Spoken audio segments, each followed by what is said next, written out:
Bonjour à tous.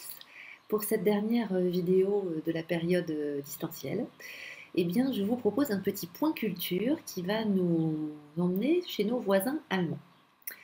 Alors, je parle toujours de priorité de calcul, puisque c'est le thème du jour. En France, on dit la multiplication et la division sont prioritaires sur l'addition et la soustraction.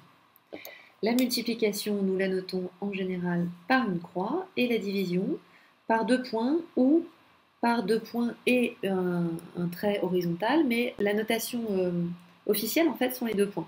Moi, souvent, j'utilise l'autre quand c'est pour le tableau, parce que du coup, les élèves au fond de la classe voient qu'il s'agit d'une division. Quand il n'y a que les 2 points, parfois, ils ne voient pas.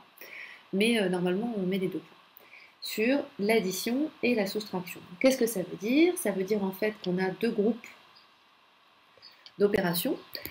La multiplication et la division, qui d'ailleurs sont réciproques l'une de l'autre, et l'addition et la soustraction, qui elles aussi sont réciproques l'une de l'autre, en sachant qu'au départ, il n'y a que l'addition qui existe, parce que quand j'additionne un nombre négatif, et ben, du coup, ça me fait une soustraction. Quand je réitère une addition, quand je fais 3 plus 3 plus 3 plus 3, ben, en fait, je fais 4 fois 3, mais donc c'est qu'une addition itérée.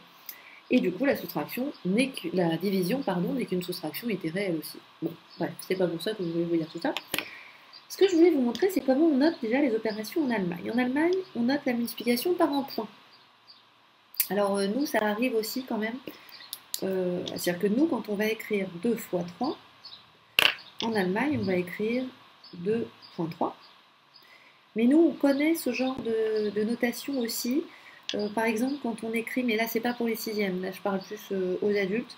Quand on écrit, par exemple, 2 10 puissance 5, donc ici, 200 000, en notation scientifique, par exemple, on utilise le point, en fait, souvent quand sont des écritures qui touchent aux sciences physiques, je pense, ou peut-être à la SVT aussi, je sais. Et puis la division, il la note aussi avec les 2 points. L'addition, il la note comme nous, et la soustraction, nous la notons comme nous. Mais du coup, ils se font une remarque, les Allemands, et je la trouve tellement pratique, cette remarque.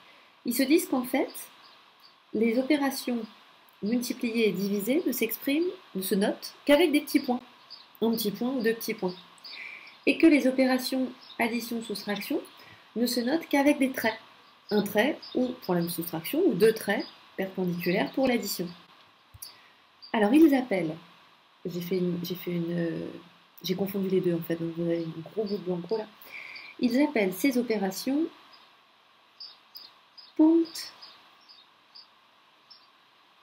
Punktrechnungen. Punkt, ça veut dire point.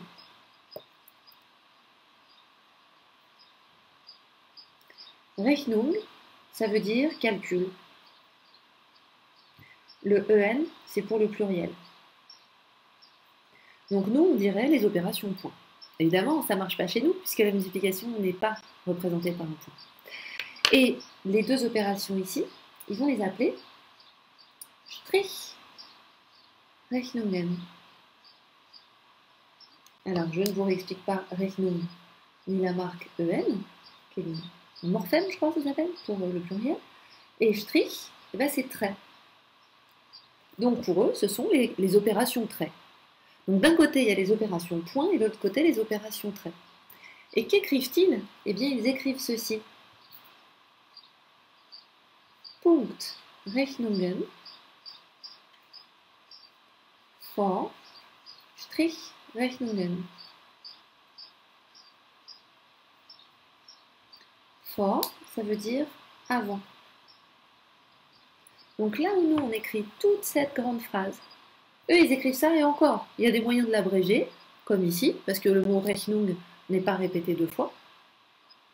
En tout cas, c'est quand même super pratique comme façon de faire, je trouve, et ça doit permettre d'automatiser bien avec les enfants assez tôt. Mais évidemment, nous, on ne peut pas le faire parce que ce choix-là, c'est pas du tout une Punktrechnung chez nous. Voilà. Je trouve ça intéressant, donc je voulais vous en faire part, comme j'ai enseigné longtemps en lycée et que j'ai enseigné en DNL allemand, donc je préparais des élèves au bac à une épreuve de maths en allemand, de la seconde à la terminale, et du coup ça m'a donné la chance et l'occasion d'apprendre tout ça. Et il y a ça, puis il y a les fractions aussi que je trouve assez intéressantes aussi à voir en Allemagne, et puis plein d'autres choses dont je vous ferai peut-être part au fil du temps. Voilà, à bientôt!